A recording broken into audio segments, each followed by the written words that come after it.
तो हाय मेरे दोस्तों, कैसे हैं। उम्मीद है कि आप सब खैरियत से होंगे। तो मेरे दोस्तों, आज की इस वीडियो में हम बात करेंगे कि सऊदी अरब में अगर जो कोई नया आदमी गया है, या इलेक्ट्रीशियन है, या प्लम्बर है, या फिर वो एसी मैकेनिक है, या फिर मोटर वाइंडिंग मैकेनिक है, या फिर ड्राइवर है, यानी कोई भी हो गया, तो काम नहीं अगर जो उनको मिल रहा है तो वो काम कैसे ढूंढे और कैसे आसानी से वो काम पे लग सकते हैं। या फिर जो गया हुआ है उसको ड्राइविंग लाइसेंस बनाना है तो उसका क्या पूरा सिस्टम है। तो इस एक ही वीडियो में पूरी एक एक चीज़ में बारीकी बात से आप लोगों को बताता हूँ।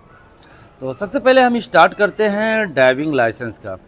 तो कितने भाइयों का कमेंट आता है कि भाई क्या हम सऊदी अरब में जा रहे हैं तो इंडिया का ड्राइविंग लाइसेंस ले करके जाएं तो वहाँ पर गाड़ी चला सकते हैं या नहीं। तो मेरे भाई, एक चीज़ मैं आप लोगों को क्लियर कर दूं, अगर जो आपके पास इंडिया का ड्राइविंग लाइसेंस है तो बहुत ही अच्छी बात है, लेकिन आप उस लाइसेंस से सऊदी अरब में गाड़ी नहीं चला सकते। हाँ, आप जब नए नए जाएंगे तो 3 महीने तक की छूट होती है। 3 महीना अगर जो जो वर्क परमिट कार्ड होता है वो आपके पास नहीं रहेगा तो भी आप पासपोर्ट लेकर के घूम सकते हैं, या 3 महीने गाड़ी जो है घर खाते में गए हुए हैं या कंपनी में गए हुए हैं तो गाड़ी चला सकते हैं। तो उसके ऊपर आपको फ़ाइन नहीं आएगी, लेकिन 3 महीने के बाद आपको फ़ाइन आएगी। और सऊदी अरब में इंडिया का ड्राइविंग लाइसेंस नहीं चलता है, सिर्फ एक चीज़ में काम आता है। जैसे जब आप सऊदी अरब में जाएंगे, जब आप ड्राइविंग लाइसेंस वहाँ का अप्लाई करेंगे सऊदी अरब का, तो फिर आपका इंडिया का लाइसेंस वहाँ पर काम आता है। और इंडिया का लाइसेंस होता है तो उससे आपको बहुत ही फ़ायदा हो जाता है। जैसे कि मान लीजिए आपका एडमिशन जो फ़ीस होती है वो आपकी बच जाती है। सिर्फ 135 रियाल देना होता है। 135 रियाल दे करके आप सीधे ट्रेनिंग में आपको नहीं जाना पड़ेगा, सीधे आप एग्ज़ाम देंगे ड्राइविंग लाइसेंस के लिए। अगर जो एग्ज़ाम में आप पास हो गए तो 135 रियाल ये आपका, और 475 रियाल ड्राइविंग लाइसेंस की फ़ीस होती है, यानी 600 से 700 रियाल में आप निपट जाएंगे। अगर जो आपके पास इंडिया का ड्राइविंग लाइसेंस नहीं है तो ये मान के चलिए कि आपका 1500, 2000, 3000 रियाल भी खर्चा हो सकता है। 3000 रियाल खर्चा कैसे होगा वो मैं आप लोगों को बताता हूँ। जैसे कि आप जब वहाँ पर गाड़ी टेस्ट देने जाएंगे तो अगर जो आप कितने भी अच्छे ड्राइवर हो, टेस्ट देने जाएंगे, अगर इंडिया का लाइसेंस नहीं है तो आपको टेस्ट देना ही है। जब टेस्ट देंगे तो आपको 1 हफ्ते का मदरसा दिया जाएगा। तो मदरसे में आप सुबह जाएंगे, फिर उधर से वापस आएंगे, तो पूरा दिन आपका ख़राब होगा, और जो गाड़ी भाड़ा लगेगा वो अलग। तो 1 हफ्ते ये आपके पैसे नुकसान हुए। फिर एग्ज़ाम में गए, फिर फेल हो गए, तो फिर से आपको वही 1 हफ्ते का मदरसा मिलेगा। तो इसमें काफ़ी नुकसान हो जाता है। अगर जो आपके पास इंडिया का ड्राइविंग लाइसेंस नहीं है, या आपके पास है और इंडिया का ड्राइविंग लाइसेंस इंडिया में ही छोड़ करके गए हैं, तो फिर वहाँ पे एडमिशन फ़ीस 475 रियाल लगती है। इंडिया का लाइसेंस है तो आपका जो कि ये सब पैसा बच जाता है। तो ये चीज़ हो गई ड्राइविंग लाइसेंस की। ठीक है, अब बात करते हैं ड्राइविंग की। जैसे भाई कितने भाई गए हुए हैं आज़ाद वीजे पे, या उनको कोई काम नहीं मालूम है लेकिन उनको गाड़ी चलाने का ढंग पता है, तो कहीं उनको ड्राइवरी नहीं मिल रही है, तो बहुत ही आसान तरीका है मेरे दोस्तों। वहाँ पे काफ़ी सारे ऑनलाइन मार्केट है।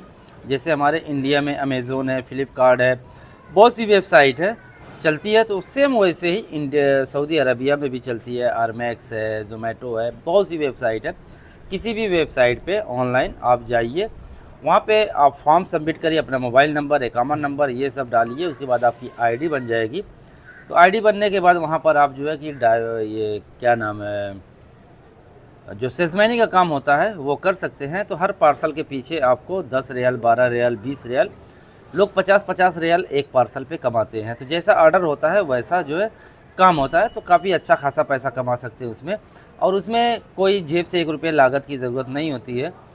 अगर जो आपके पास गाड़ी के नहीं है तो कंपनी की भी गाड़ी आप वहाँ पर चला सकते हैं। बस कंपनी की गाड़ी जब आप चलाएंगे तो कुछ पैसे आपको कम मिलेंगे। तो ठीक है ना।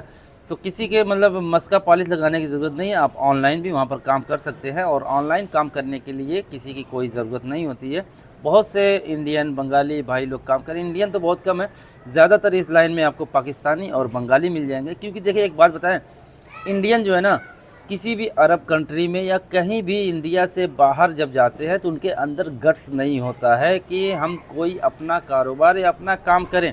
बहुत कम ही लोग करते हैं। ये मैं बुराई नहीं, हकीकत बता रहा हूँ मेरे दोस्तों, बहुत कम ही लोग हैं। इंडिया में सिर्फ एक लोग जो है कि सक्सेस होते हैं इंडियन, केरला वाले। अगर जो कोई एक केरला का बंदा सऊदी अरब में गया हुआ है, अगर जो कोई कारोबार करना चाहता है, कोई छोटी सी दुकान डालना चाहता है या अपना खुद का सैलून डालना चाहता है या कोई भी काम करना चाहता है, तो जितने केरला वाले होते हैं 15-20 जन मिलकर कमेटी बनाते हैं, पैसा इकट्ठा करते हैं, पैसे उसको देते हैं, शॉप डाल के देते हैं, फिर वो कमा करके धीरे धीरे भरता है। ये केरला वालों के अंदर एक मतलब अच्छाई वहाँ पर देखने को मिलती है कि मतलब एक दूसरे का सपोर्ट करते हैं। लेकिन वहीं पर हमारे यूपी बिहार वाले हैं मेरे भाई, वो तो सोचते हैं कि यार ये है मेरे मोहल्ले का आया हुआ, ये कैसे आगे जा रहा है, इसका पैर पकड़ के खींचे, तो उसको आगे बढ़ने नहीं देते हैं। मतलब एकता नहीं होती है। ये केरला वाले के अंदर, बंगालियों के अंदर ये चीज़ की एकता बहुत होती है।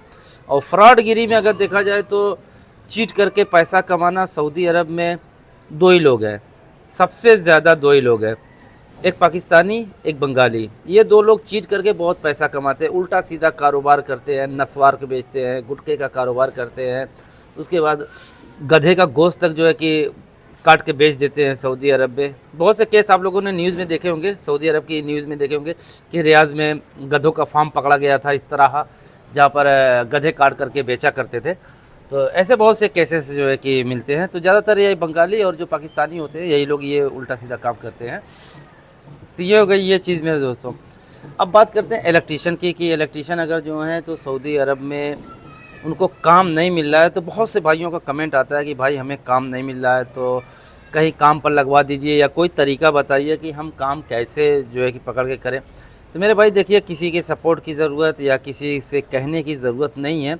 माशाल्लाह आप लोग कारीगर हैं, एक हुनरमंद हैं, तो क्यों किसी के आगे हाथ फैलाते हैं या गिड़गिड़ाते हैं। देखिए, मैं कोई मतलब गुरूर या घमंड की बात नहीं कर रहा हूँ मेरे दोस्तों। मैं भी सऊदी अरब में गया था, मेरे बहुत से लोग अपने थे वहाँ पे, लेकिन काम के मामले में किसी ने कोई भी मेरा सपोर्ट नहीं किया। ये नहीं कि मेरा कोई है तो सपोर्ट करेगा। भाई सऊदी अरब में कोई किसी का सपोर्ट वपोर्ट नहीं करता। बस हाँ इतना करेंगे कि आपके ऊपर एक एहसान कर देंगे कि आपको रूम पे रख लेंगे, खाना पीना आपको मिल जाएगा। जितने का आप खाना पीना नहीं खाएंगे उससे कहीं ज़्यादा उनका काम आप वहाँ पे कर देंगे, लेकिन फिर भी वो आपका काम नहीं देखा जाएगा। लेकिन एहसान एक हो जाता है कि ये मेरे रूम पे था, खाना खाता है। उससे ज़्यादा कहीं इंसान काम कर देता है लेकिन उसकी कोई वैल्यू नहीं होती है। तो जब आप हुनरमंद हैं मेरे दोस्तों, तो किसी के आगे हाथ क्यों फैलाते हैं, क्यों किसी के सपोर्ट के लिए तरसते हैं। कुछ करने की ज़रूरत नहीं यार, 150 रियाल का ख़र्चा है, वो चीज़ कर लीजिए, अच्छा पैसा कमाइए। प्लस स्क्रू ड्राइवर और उसके बाद जो है क्या नाम है, टेस्ट लीड, यही सब ले लीजिए। लेने के बाद दुकान पे जाइए, जो बिजली की मार्केट में दुकान होती है, दुकान पे बैठिए। वहाँ पर बहुत से काम आते हैं मेरे भाई। अगर जो वहाँ पे आप नहीं बैठ सकते तो वहाँ पे पुराने आदमी होते हैं, कारीगर होते हैं, तो उनके पास आदमियों की ज़रूरत होती है। तो उनको बोलिए कि भाई अगर जो आपके पास काम है तो मुझे लेकर के चलो दिहाड़ी पर या कहीं लगवा दो। तो मेरे भाई स्टार्टिंग में लग जाओ ना। अगर मान लीजिए 10-20 रियाल अगर जो आपको दिहाड़ी कम मिल रही है तो क्या हर्ज है यार। रूम पे बैठने से बेहतर है कि अगर जो 20 रियाल आपको दिहाड़ी कम मिल रही है, कुछ तो पैसे आ रहे हैं ना। रूम पे बैठे रहोगे तो जेब से ही खर्चे होंगे ना, और काम पे जाओगे तो कुछ तो पैसे आएंगे।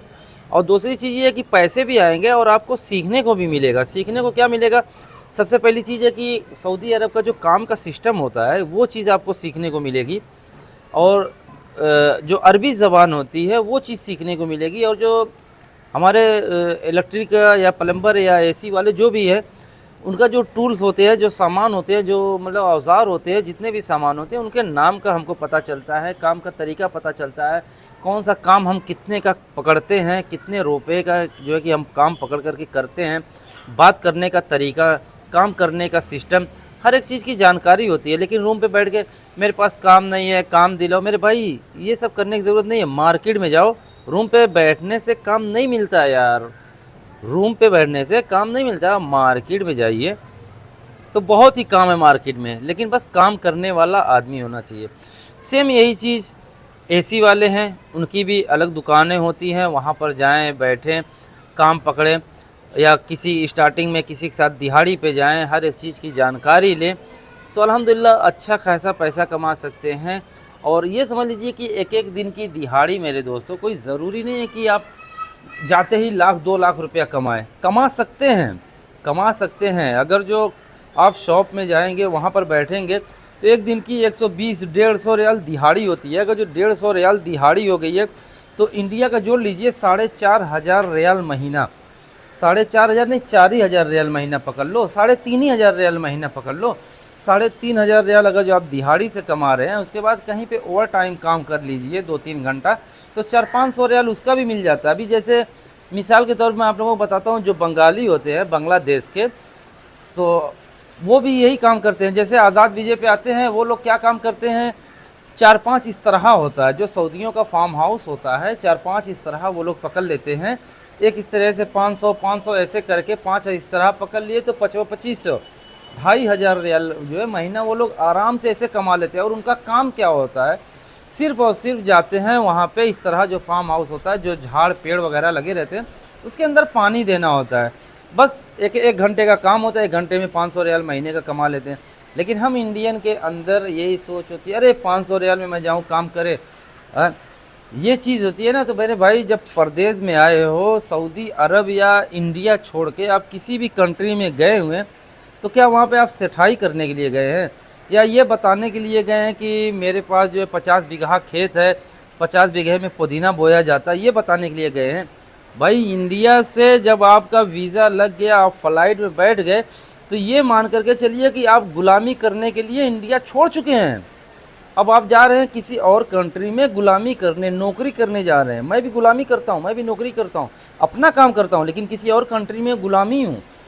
समझ गए ना मेरे दोस्तों? तो ये चीज़ होती है। तो भाई, जब अपना देश छोड़ करके हम आए अपने किसी और देश में, किस लिए आए हैं? कमाने के लिए आए ना, तो फिर काम में शर्म कैसी यार?